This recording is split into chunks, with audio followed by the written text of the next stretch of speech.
Hi friends, nice to see you today. I hope this finds you well and managing. I thought I'd just take a few minutes to talk with you and be outside. I know so many of us are spending so much time inside, so at least these few minutes, if you are, you can feel the warmth of the sunshine and see the greenery, and maybe you'll even hear some sounds of some birds. But I've been thinking about how we manage these times, and I was drawn to picking up this book, Pema Chodron. She's a wonderful Buddhist teacher, and this book is called When Things Fall Apart. Heart advice for difficult times. And that is just what we need right now. And when I opened the book, I was drawn to this, and it said, "Life is a good teacher and a good friend. Things are always in transition if we could only realize it." That line really stuck out for me.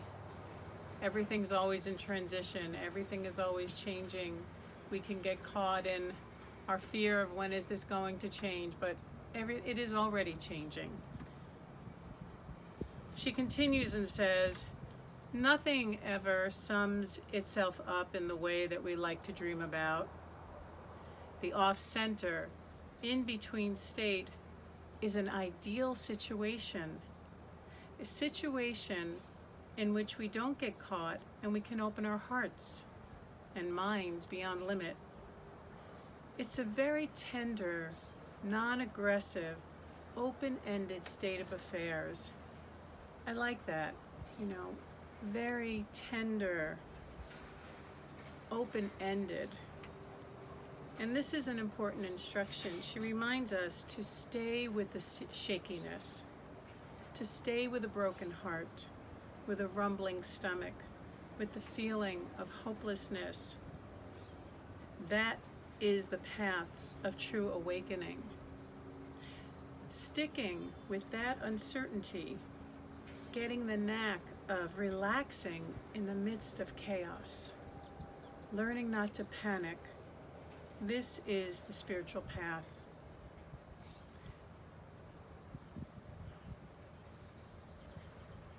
Relaxing in the midst of chaos. And this is what we do when we have a practice, and it doesn't have to take an hour or a half hour, but the practice shows up moment to moment when we find ourselves in the shakiness, in the chaos. It's not that that goes away, but we can let that be an invitation. It can be a marker for us to just pause. I'm noticing, I'm feeling really anxious. My stomach's in a knot. And it first might show up in a behavior, how we might behave with a loved one, or how we get triggered by something. But those are just markers for us, so then we can say, what's really going on here? And perhaps we can feel the tenderness or the fearfulness, the brokenheartedness, the grief that we really are feeling, and pause. And so I invite you right now to, wherever you are, just stop. Take a few long breaths and feel where you are right now in this body, in this mind, and in this heart.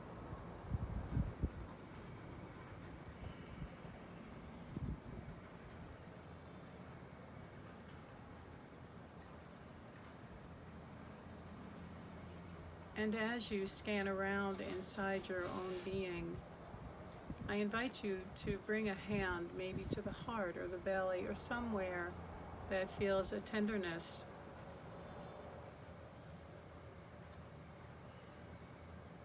And let your awareness and your breath and your love really go right to that tenderness.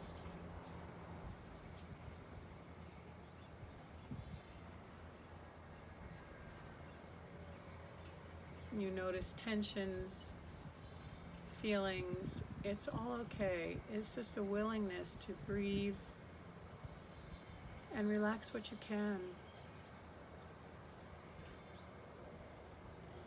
And you may even just tell yourself, may I know ease.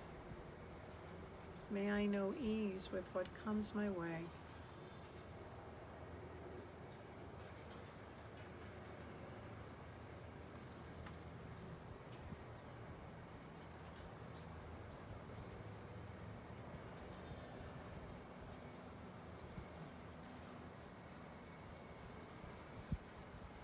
And then scan around, and if there's another place that you notice is a little tight, bring a hand there and bring your breath there.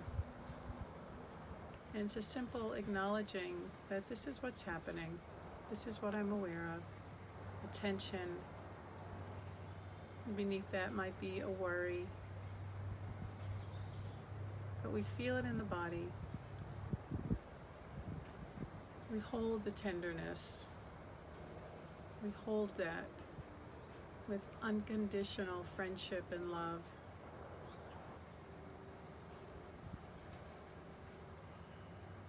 And wish that part of your being well. May you know ease as you travel on this journey of life.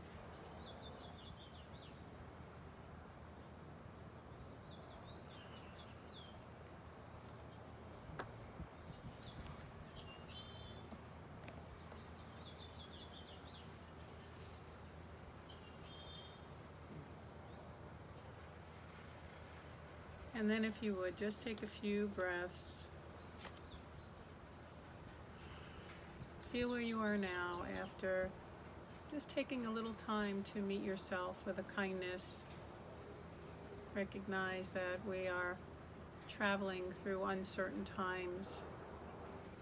And know that you're doing great. And I hold you in my heart. And I look forward until the day we see each other again. Blessings to you, my dear friends.